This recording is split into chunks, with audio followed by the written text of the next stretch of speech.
Hi and welcome to my weekly environmental roundup. Spot SDCs closed down 30 cents last week as the quarterly buying for October dried up. Spot LGCs fell sharply, $2.25, closing at $38.50. So they continued their downward trend since they hit $50. I feel like in the 30s is probably the level we might see towards the end of the year, but who knows with this market. The Cal 21s were also down. They closed $1 down to $32.50.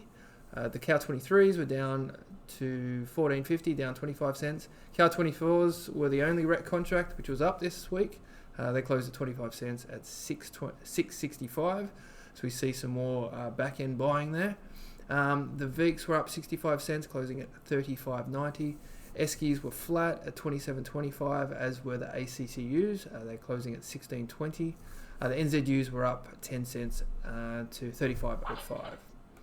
The Australian government, through ARENA, the Australian Renewable Energy Agency, has announced that it will jointly fund a new large-scale grid-connected battery located in Western Sydney. The $61.9 million battery will be built at the Walgrove substation in Sydney's west and will involve Tesla Megapack lithium-ion batteries and will connect directly to the Transgrid network. It is due to come online next October, with trials to take place through to the end of 2023.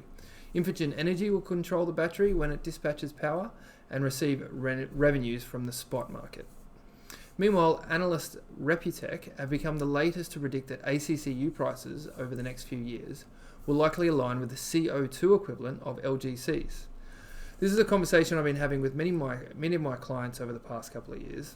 Now, the theory is that this could be achieved by voluntary offsetting emissions by substituting LGCs in place of ACCUs.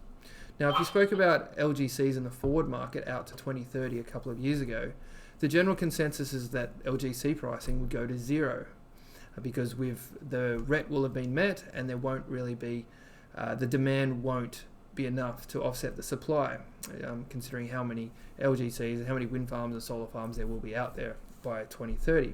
However, with the voluntary market becoming a lot more prevalent nowadays, I feel that there will always be a place for LGCs. That's all from me today. I hope you have a great week.